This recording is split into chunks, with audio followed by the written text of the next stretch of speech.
Watch us all get put in different instances again.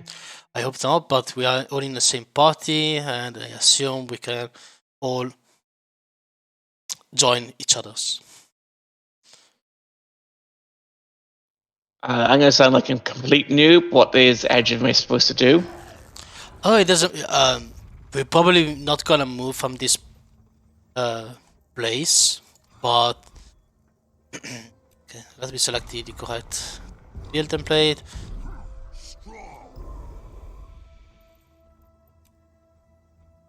Just so we are all on the same page. Let me see. Oh, it's durability I've got on this actually. Yeah, no, durability is really nice alternative. I should have my celestial gear on. You should. We'll I've talk got about most gear builds. in a bit. Let's first fix the build. Oh, mine's slightly different. Yeah, exactly. Okay, this is the the most updated build that we approved as war.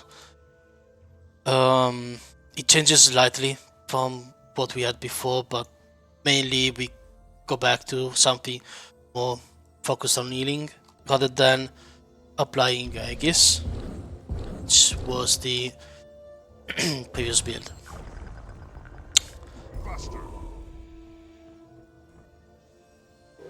Notes, so I beat myself. Okay. Well, the main focus of Firebrand, as you probably know, because you all played in Worlds as well before, is to provide stability,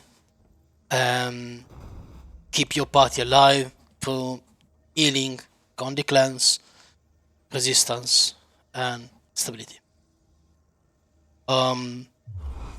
Three of your main skills provides stability. The first one is the Hollow Ground, which is a huge big circle that doesn't do any damage, but it's really big. Then you have your Stand Your Ground. You have your Mantle of Liberation that provides 1 stack of stability. And then you have your Tome of Courage, which is another way to provide stability.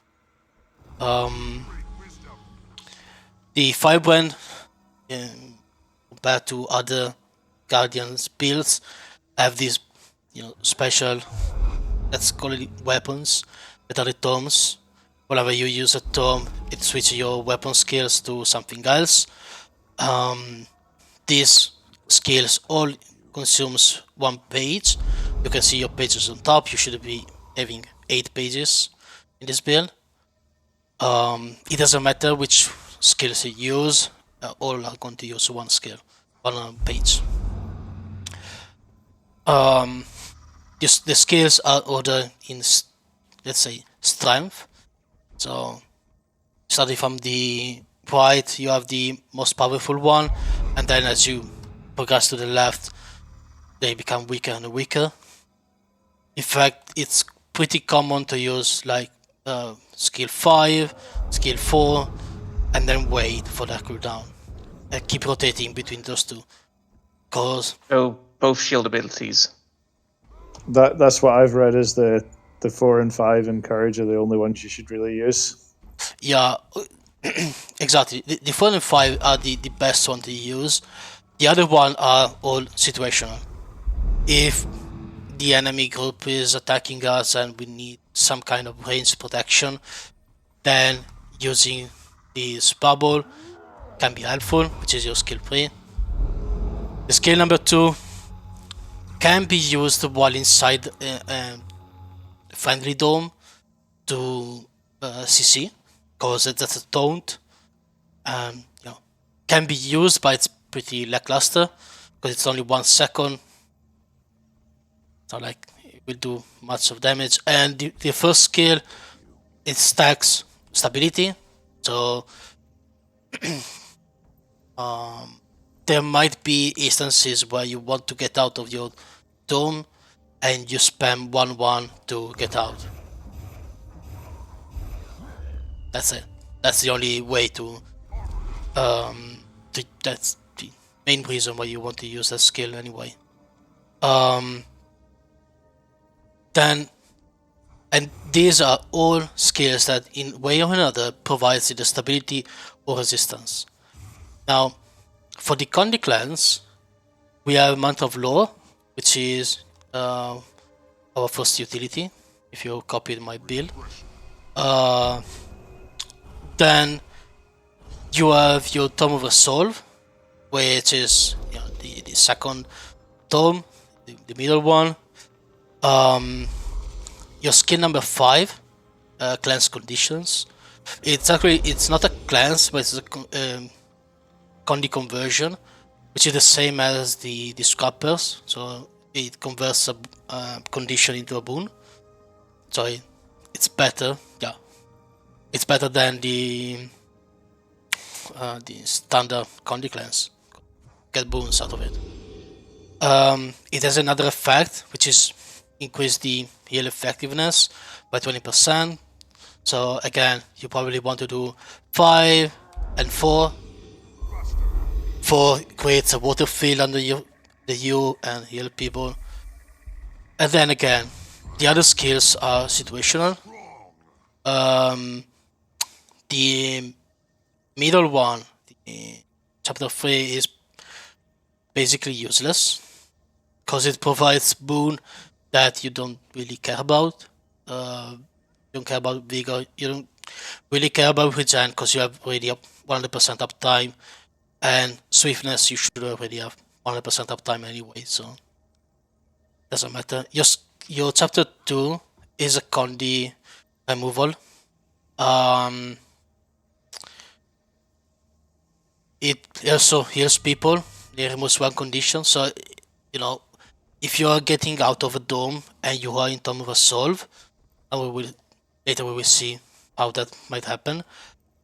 You could use your chapter 2 to cleanse allies near you and get some healing. Again, as for the previous tome, the number 1 does some healing, which is cool, and you're gonna use that to get out of the tome when necessary, because it's still a nice healing. I want to use that. Finally, let me send you an invite, so I might have a chance to get inside our instance. I'm actually.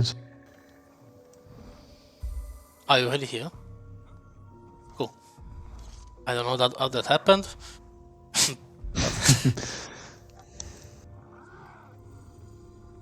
Okay. Finally, we have the first tome, which is Tome of Justice. Tome of Justice is the damage tome. You're gonna use it for your chapter 3 mainly, which is a pool. You could use that to also, again, same logic, 5 and 4. 5 applies a buff to your allies, which in turn makes them burn their target.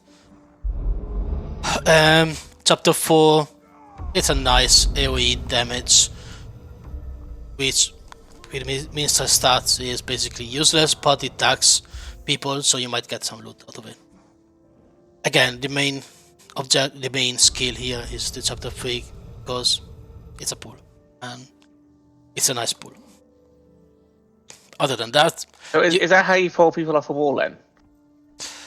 Yeah, it's either that or the maximum pool, but usually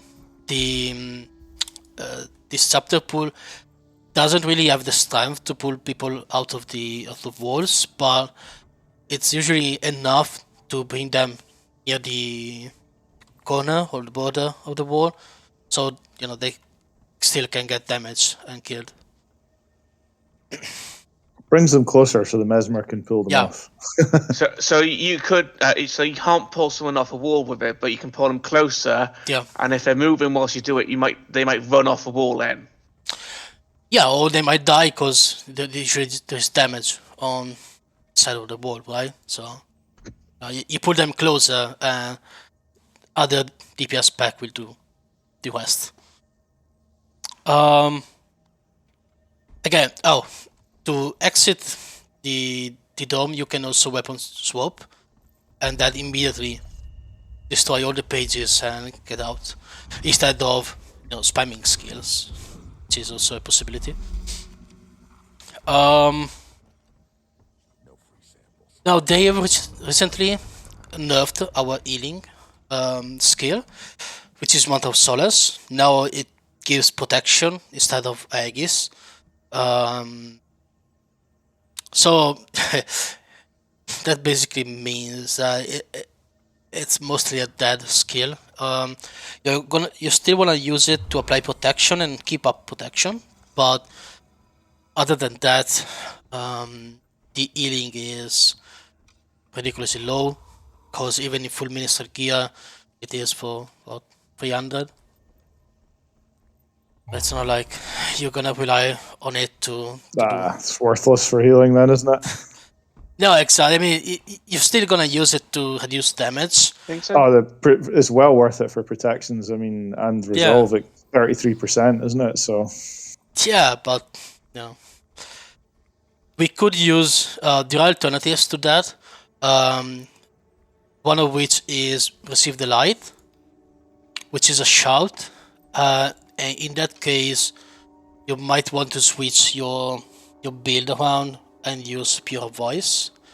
And now I will go for the build and explain why. But Receive the Light can be used instead of the Month of Solace. It's a big AoE healing on your group. So if your party doesn't have enough healing because, I don't know, maybe you are playing with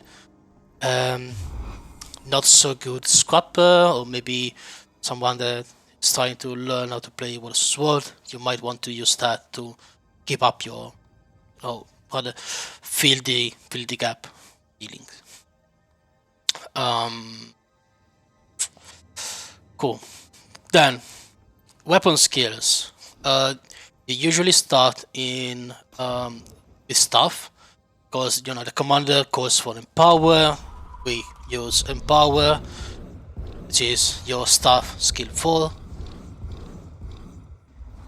Then if the commander calls for a blast, we use the skill number 2, which is the Holy Strike. Holy Strike is also any AoE healing in the targeted area, so you can target it, blast, but when the beams comes down, it also heal people. So does that damage 5 people and heal 5 people at the same time Yeah. if they're in the range? yeah, So basically you within actually the hit 10 circle. targets in total then? Yep.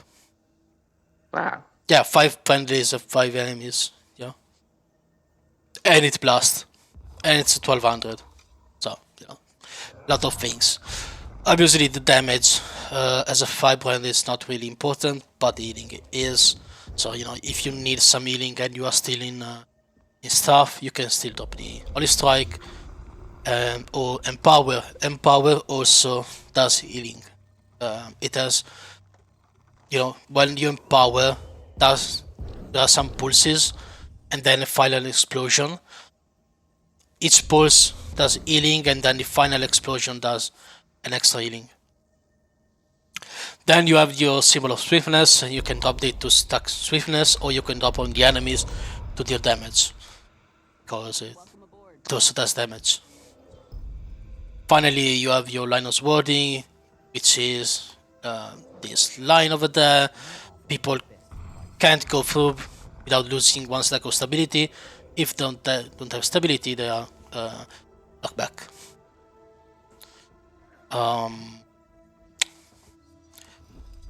So you can use that to block portals off, the gates off it. Yeah. Or even better, strip stability with it.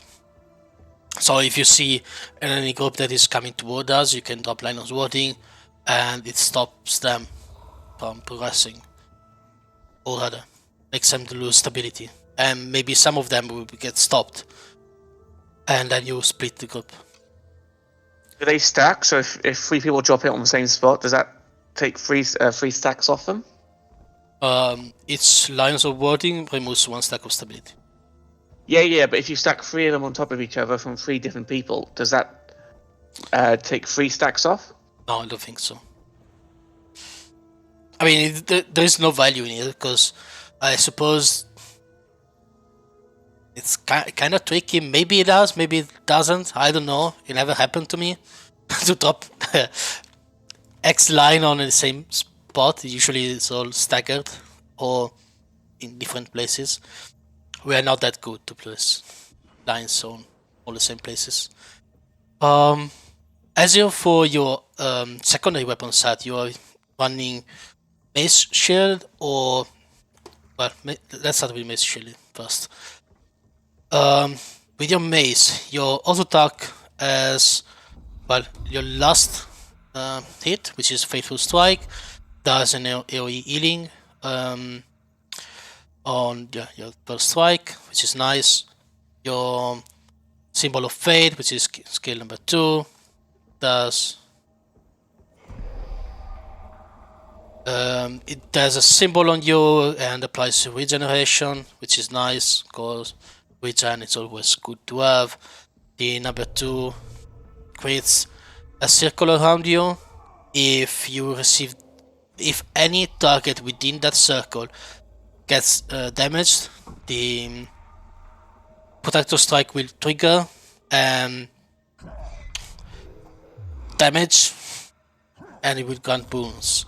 So what you want to do is use that circle when you see enemies attacking, and then you apply protection and Aegis to allies. If the Protector Strike doesn't trigger, yeah, you don't get any bonus out of it. So. Well, then you have your shield skills. The skill number 4, applying Aegis and protection.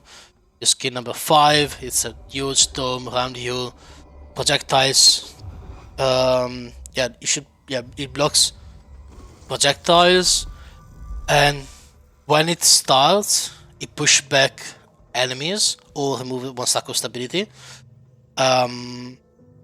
You can double tap it to AoE healing your allies.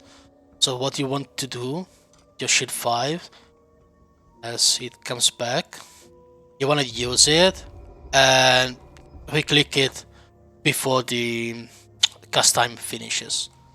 So it applies some healing as well. And you can be as low or as fast as you want, depending on the situation, because quite often what you want to do is actually double tap it immediately to apply a burst of healing. An alternative weapon set to Mace is the axe. Really, well, if you have it, otherwise it doesn't matter, but the nice thing is this skill, which is the axe number 3.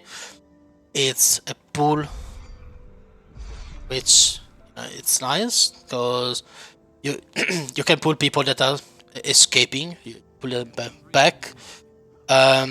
Your symbol of vengeance, which is your axe number 2, is this symbol that applies ferocity. Fury. Fury. It applies fury to allies, which is also nice. While the axe is pure damage, so doesn't matter that much, but it's nice.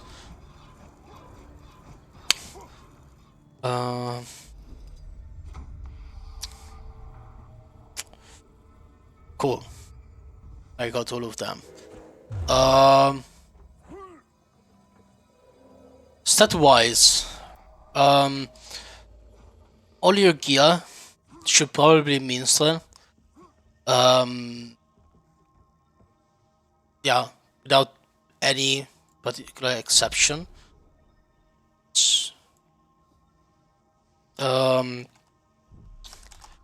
Another stat which is accepted but not really encouraged is Celestial. Celestial also works. Obviously your healing output will be lower, but you have access to a little bit of power and counter damage. And some of the skills in top of Justice, for example, do counter damage. So, it's a possibility. It does work, but it requires you to have good sustain from other classes. So if you are in open squad and you're running Celestial, you'll probably make it harder on other people. And if you can't trust them, you'll probably have a bad time with it. So I usually default to Minstrel all the time. As your rune of choice, we have 3 options. The guild build use rune of the monk, which is the healing rune. A valid alternative is rune of water, which I don't have to link, but maybe I can link it on the trading post. If you're running rune of water, which is this one, well, it doesn't matter, it's a 20 seconds cooldown, but it has more chances to be, it's better if you use your mantra healing, which have lower cooldown than the receive the light, because receive the light has 30 seconds, so and the cooldown of the number 6 is 20 seconds, so basically you're missing out on potential Condi clans. The last possible rune is the durability rune, which is this one. This doesn't have any healing capability, it's more tanky because it has toughness and duration. It's not bad, but probably you want to run either of the water or of the monk. So I should replace my durability with monk then? Yeah, we'll fix your gear later, Nox, because I think you have to full minstrel gear before using the thingies. My gear is the gear is all minstrel, Already? and my accessories are celestial. Okay, then you can replace the rune, yeah. As long Do I as replace it on the scrapper first, or do I replace it on this character first? That's the next question. Well, it depends what you want to use, I suppose. If you want to use the Firebrand, I'd say probably Firebrand first. Or the other way around, if you want to play on Scrapper, replace the Scrapper first.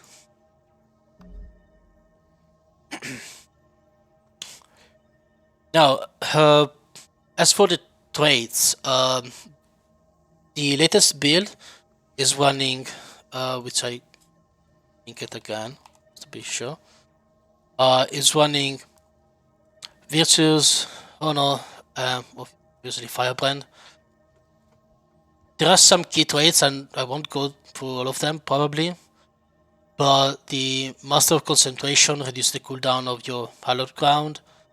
The other 2 skills, which are Absolute Resolve and Battle Presence, basically creates, enhances the healing capabilities of your build. The Battle Presence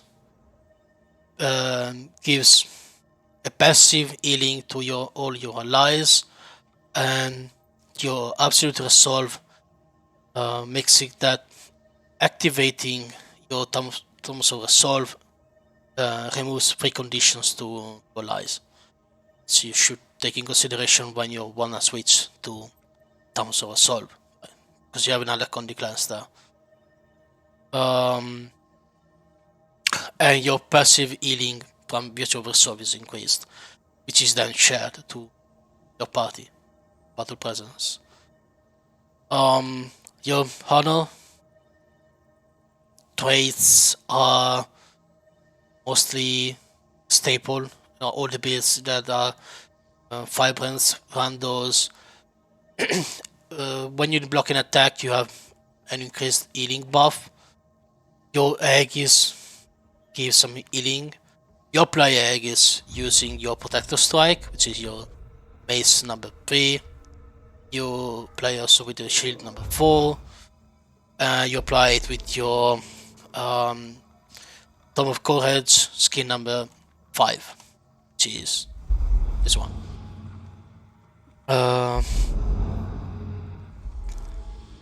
Those are all sources of Aegis, and Aegis gives a little bit of healing. Finally, as for your last trait, as I was saying before, you have Force of Will, which is the default one. It gives you a little bit of vitality and roughly 10 or 11% healing increase to others. An alternative to that is... I think it's a bit of an understatement.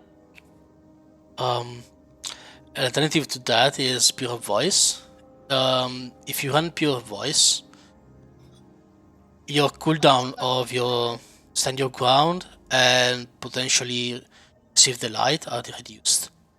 And they also remove a condition, which is not bad. It might work, but I usually prefer the extra healing power from the Force of Will, which is why I always select that as default. But again, if you feel like you need an extra bit of healing, then you want to replace your Mantle of Solace with the Receive the Light, and then you have 2 shouts. So it makes it worthwhile to use Pure Voice. As for the Firebrand trait line, Archivist of Whisper gives you additional charges when you are inside one of your dome, so it brings that from 5 to 8. Stalwart Speed makes it that Aegis and Stability grants quickness. Therefore, your Hallowed Ground, it pulses stability and it gives a little bit of quickness. Your Stand Your Ground gives quickness. Your Unbroken Lines give quickness. It has a 7-second ICD, so it's not like you can keep spamming its abilities. You know, that's the one source of weakness for your party.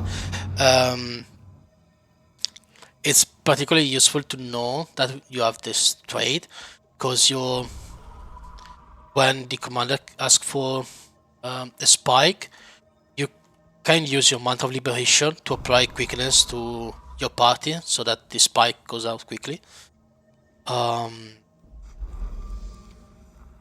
We lost the other one, which is Liberator's Vow, which is the very first line, first trait.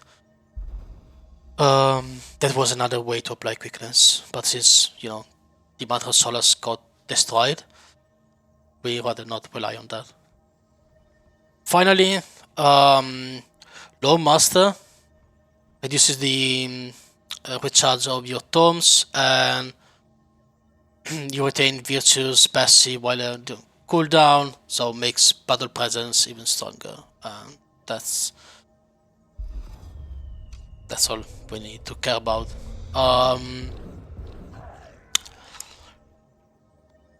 Cool. And I think I've completed most of the basic stuff. Any questions so far? Don't think so on that, no. No. Okay, so now I have to wait a couple of seconds to get back in my in my tome, and we can go through the common rotation that you will follow, to keep up stability, to keep up with Condic Lens and all the stuff that you need to do. To follow along, you need the cooldown of Tome of Courage, by the way. Just saying. Cool.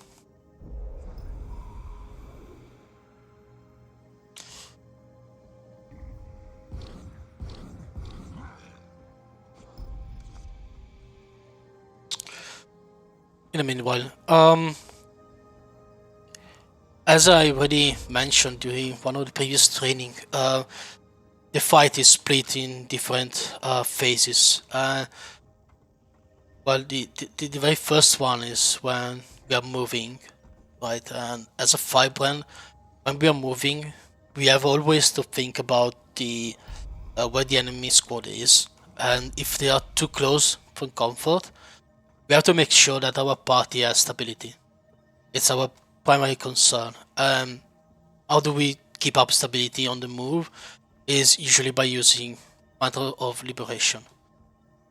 We have to make sure that we have at least one charge of Mantle of Liberation for in cases that we get stealth pushed or we get trouble. Because Mantle of Liberation is a break stun, but it's a break stun for your party as well. So if you which ability? Your elite skill. So it breaks down on yourself, but it breaks down also to everybody in this radius, which is really, really small. Which is basically the melee range, right? But if you get caught in any of the CC, like a G-Well, for example, and you see that there are other people near you, you should immediately use one stack of Mantle Liberation, because you break stun for everybody and they won't waste their break stun if you're lucky. So as a Firebrand, while we are moving, you basically keep using your Mantle Liberation if there are enemies close to us, or you see that they're incoming. They're still far, but they are getting closer. You keep using your Symbol of Swiftness either on the group or towards the enemy path. It depends on the situation, really, but you might want to create some interference to stop them from coming. Again, I know that a Symbol of Swiftness isn't really that dangerous, but they don't know that. You might be a Willbender or a DH, and their Symbol of Swiftness really does damage, so it's nice. You also might want to drop some lines of wording if they are coming too close. Your weapon is always stuff. There's no reason for you to be any other weapon other than stuff. So after some times, the commander calls for empower, we empower, and we're ready to fight, right? So assuming that, let me squad, because I need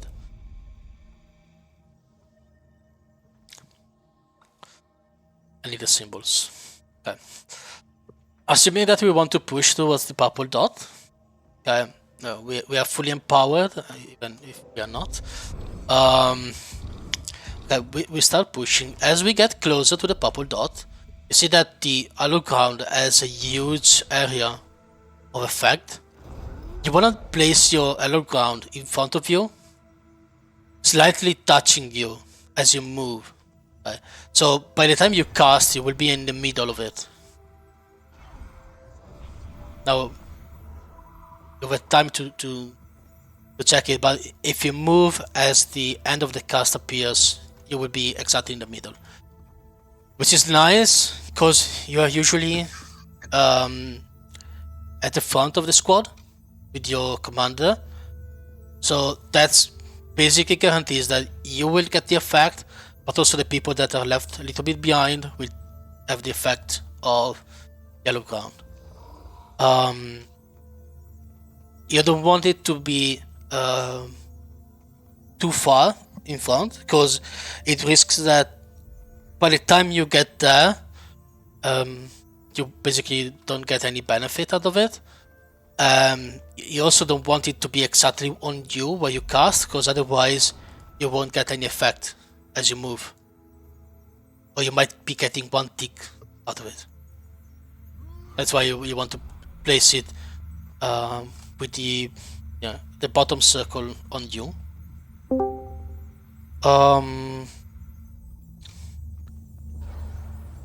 Then what else?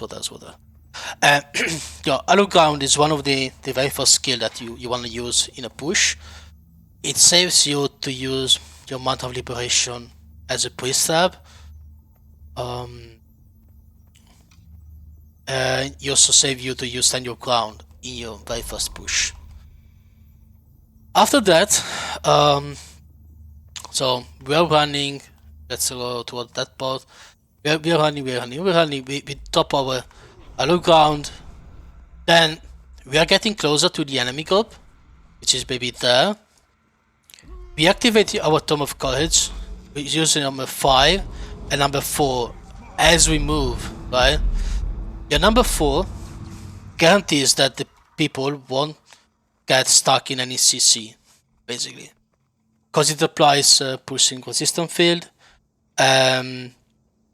It's also break stun, which is nice, because if you manage to get into the Virtue of Courage before facing an enemy bubble, you can use your number 4 to break stun, basically, without then applying pulsing resistance. So hopefully you will be able to dodge out and not get stuck inside the enemy dome. One thing to notice is that the radius of this skill is exactly as big as an enemy dome. So if you place it exactly in the middle of it, it won't affect anybody, because it's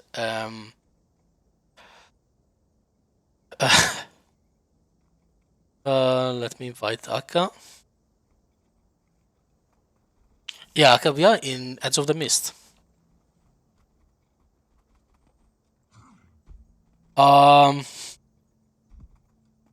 Okay. Yeah, so basically you can place it inside the dome, and you will know that inside the dome it does 0 effect, and as soon as you get out you might get something out of it. Then your rotation as a Firebrand basically is always as this one, right? You go inside your Tome of Courage and you keep rotating your 5 and 4, 5 and 4, which means that it's really slow gameplay, and you can fill the cooldown times with other utilities like Mount of Law, Mount of Liberation, Mount of Solace. I left out Stand Your Ground because Stand Your Ground has another use to it. Since you use your hollow ground as you pushed in the first time, usually what the commander do is we push in, we do some damage, we get out, and then we push again. Right? And you don't have another hollow ground for that, but you do have your Stand Your Ground.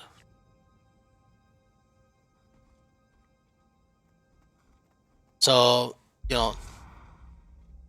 you should be keeping your Stand Your Ground for either the second push, or if your party has been stripped of all boons and they need stability, then you use that immediately, which is the reason why you should always be in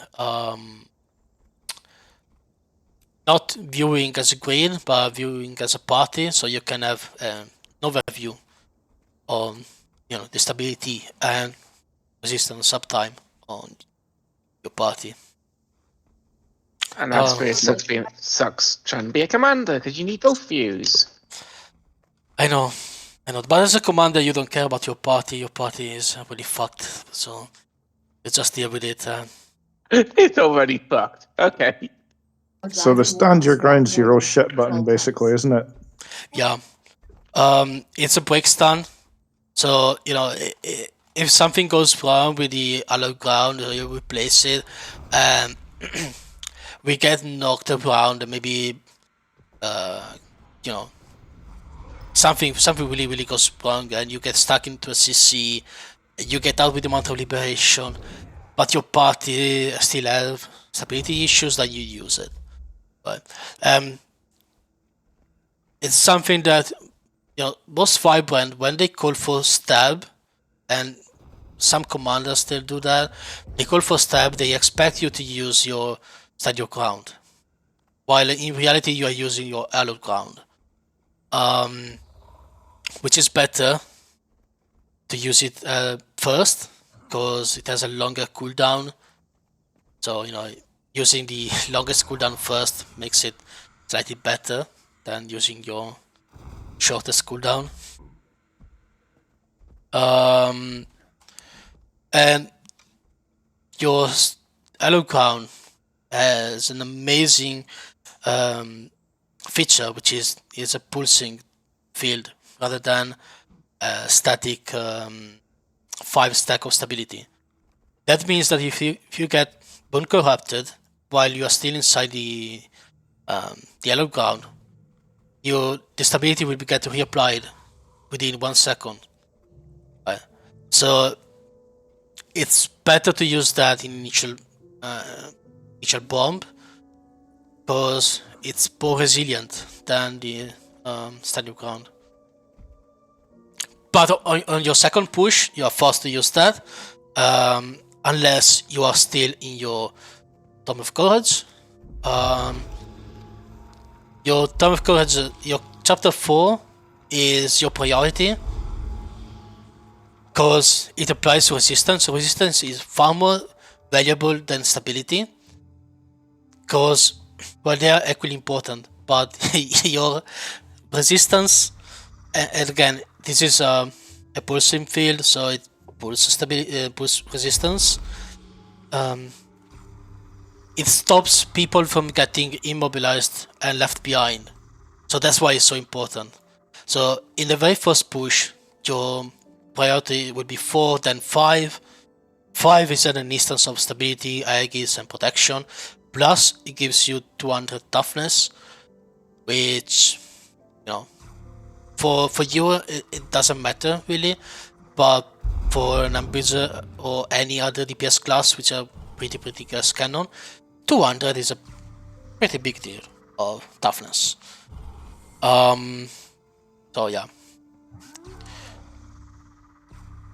And you immediately notice when this skill number 4 goes down, because immediately you feel faster, because all the cripple, chill, and immob disappear completely. Yeah, and makes it a lot easier to get out of an enemy dome, for example, even if that manages to strip some of the boons. Usually resistance stays there for a little longer. So yeah, your awesome rotation will be 5, 4, or 4, 5. Doesn't matter as long as you use them both. Usually, in this meta, you can wait for your cooldown to come back. What I usually do is to keep when I get to the last 2 pages, is when I decide whether I should be waiting for another cycle of 5-4, or using the other skills like chapter 1 or chapter 3, for example. Usually those decisions are for the very last pages, because that coincides when we are retreating. If we are retreating, maybe we need to cover the backline, then if you have to cover someone, you drop your skill number 3, or maybe you need to apply a little bit of stability. Since you are already in a tome that provides stability, just use your number 1 and give stab without wasting the utilities cooldown. After that, you enter in the second mode of the Firebrand, right? The very first one is providing stability, providing resistance, and that's usually useful for the first, maybe the second push if you stretch it. But after that, you have to apply stability without relying on your tome, which means that you probably be either in weapon skills, and in that case, I suggest you to switch to mace shield rather than staff, because you can provide protection with your skill 4, then protector strike. But mainly you will be in Tome of Resolve. So right now you always have to think about the ways you can provide stability. By this time you should probably have Hallowed Ground back. So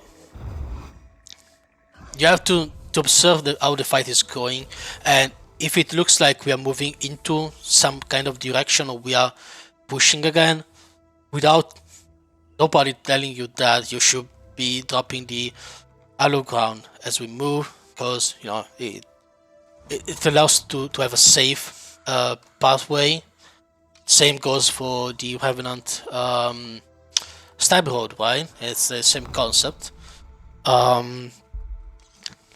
Other than that, now you don't have access to resistance, so what you have to do is keeping an eye out on your party and be ready to use your skill number 5 to cleanse as fast as humanly possible any condition that you see, or use your Month of Law. So since we don't have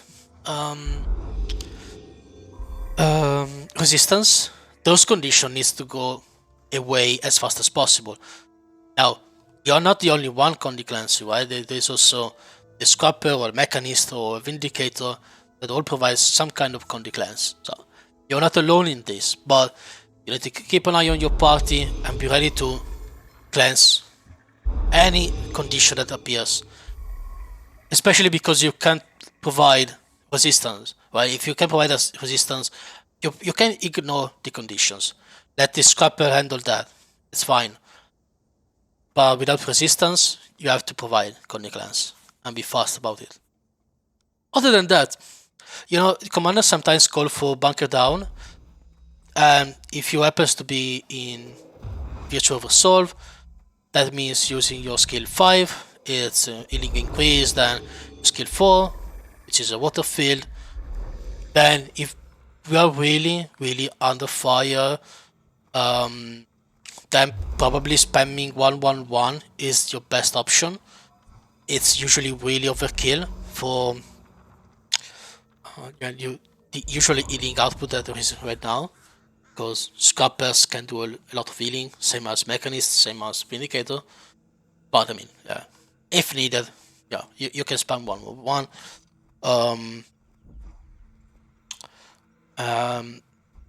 If we are under siege, usually siege applies bleeding, so using your chapter 2 is also a viable option. Other than that, again, the rotation is really boring because it's 5, 4, 4, 5, and that's it. You're selling this really well, Shinko. Yeah, I mean, it's not that hard. The hardest part is knowing when to use those skills, right? Because it's more about timing than other professions. You're not gonna spam those skills, right? It's not a mindless spamming of 5-4, 5-4, because they have a long cooldown. So you have to time them and make sure that it has effect. Like, that skill 4 applies a water field on your feet, so you can think about that and then apply it and immediately use blast on your stuff, for example, to blast water. So you not only apply holy strikes, but you apply you blast the water field. You can also, I don't know, if you are running away, there is little to no value dropping down a water field because nobody will stand on it and nobody will get any healing out of it. But if we are standing in a spot, then spamming those kind of healers is pretty valuable. It's all about timing and situation.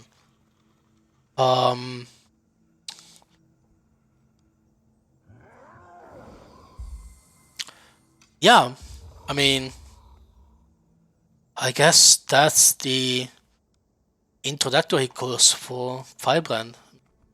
I don't think I have much more than this to discuss. Do you guys have any question at all? Just one. I've seen some Firebrands with Shield of Absorption use it to push in, and I've seen others use it to cover when we're doing a retreat. I mean, are they both viable? Is there a right or a wrong answer to that? Your Shield of Absorption has the effect of knocking back people, right? So you can use it offensively to remove stack of stability. Although when you push, you'll probably be in staff or inside a tomb, so that's kind of. Since your double tap on your shield 5 is an healing effect, I mainly use it to cover people or helping out with the healing, rather than for the primary effect of absorbing or knocking people back. Because I've noticed that 9 out of 10 people will have stability, and removing 1 stack of stability, while it's important, it's not as important as providing healing and protection to allies. I usually mostly defensively. Yeah, so it's better for covering a retreat or something, maybe. Yeah, and I find it really useful to actually use the double tap, and so having the healing output on that, because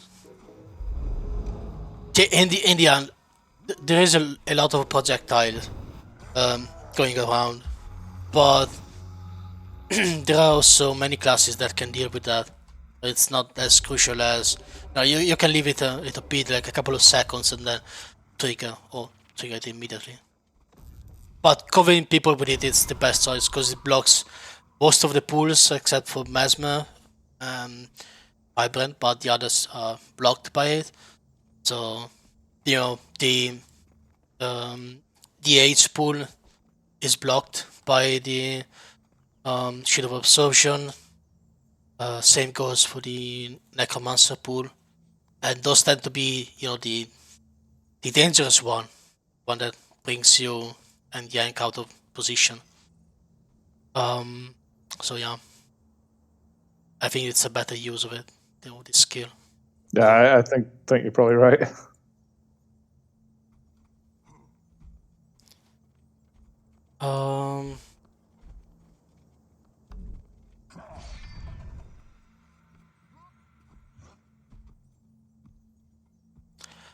Any other question?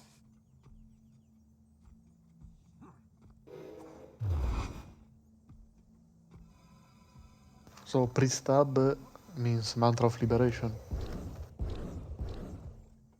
Yeah, so about pre-stab. Usually when commander calls for pre-stab, they mean Mantra of Liberation. But there's a huge but. It depends on your situation. Because if we are if you are moving around, right, then there is no point of using hallowed ground, right? Because we are moving around, you don't know where we are going to land or stay. So hallowed ground is out of the picture. Stand your ground is too strong to use it as something that will probably go wasted. Therefore, it leaves only Mantra of Liberation. But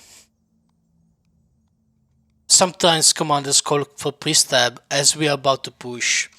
In that case, you should probably be using your hallowed ground rather than Mount of Liberation.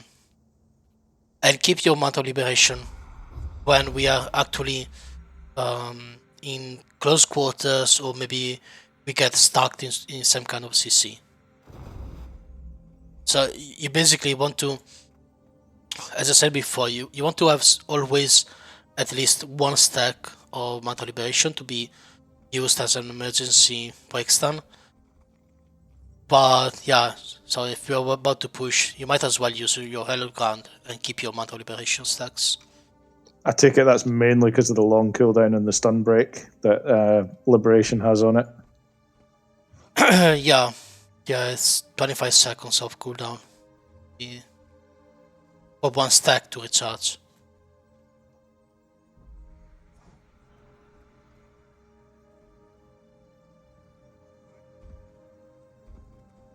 More stabs means Mount of Liberation. No, I haven't said that because it's all different names for your lead skill. It's a small stab because it has the lowest cooldown of all, right? It does 25 seconds instead of 30 or 48. So that's a small stab. By the way, if you are already in Tome of Courage, because maybe, I don't know, we are regrouping and then we are moving, you might as well use your epilogue, your skill number 5, as pre-stab. So you won't go inside the tomb to use that skill, but if you are already inside and we are moving, maybe you have, I don't know, a couple of pages left, you might use that as pre-stab or small stab, because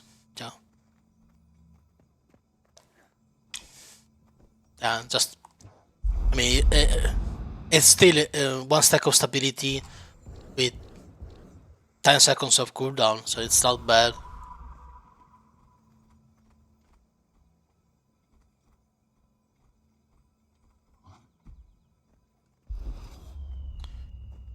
I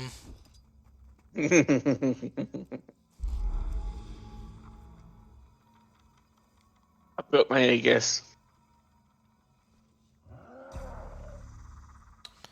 My Aegis says time remaining 1 month. Yeah, 1 month, 2 weeks, and 5 days for me. That Aegis is your Tomb of Courage passive. That gives you that insane amount of duration, but it still triggers one hit, so the duration doesn't matter really. Oh, your food choice. That's another thing that I haven't covered. Mint garnish? Yeah, it's not that simple. Okay, usually you have two kind of food that might be interesting for you. The very first one is this one. The second one is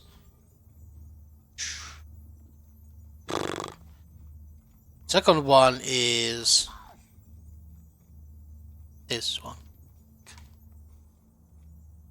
Yes. Okay. Now, the mint garnish is the standard food that everybody drops. If you are in open raid, you probably find that is the inning output skill. Awesome, right? The other one, we tend to drop it on guild raids,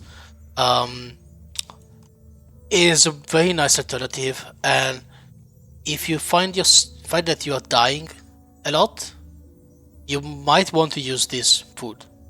It gives you 10% damage reduction and a little bit of toughness, which might help you to stay alive. The additional concentration is still valuable because in the end you are outputting a lot of boons, and those boons will last a little bit longer. It's not amazingly strong, but It's a nice choice. And especially important if you're dying. If you're dying, the extra healing might not save you, but the 10% damage reduction probably will help you. As for your utility should be the Bountiful Maintenance Oil, which increases your healing output based on your healing power and your concentration.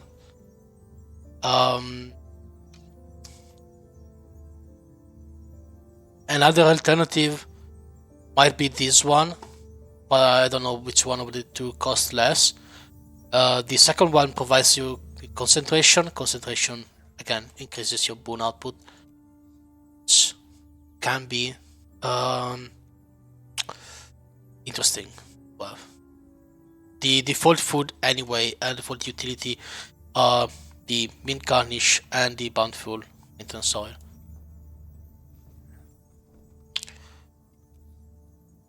See if I missed anything else. You can find all the things that I said today also in the guide website. The Firebrand is one of the guides that I've already written down, so you can read that if you have any doubt.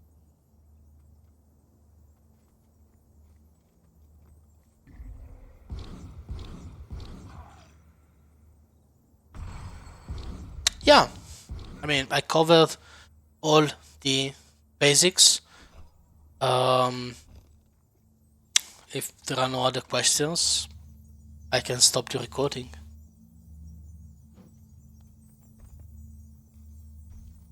Yeah, thank you, Shenko. That was really, really valuable. Yeah, thank you.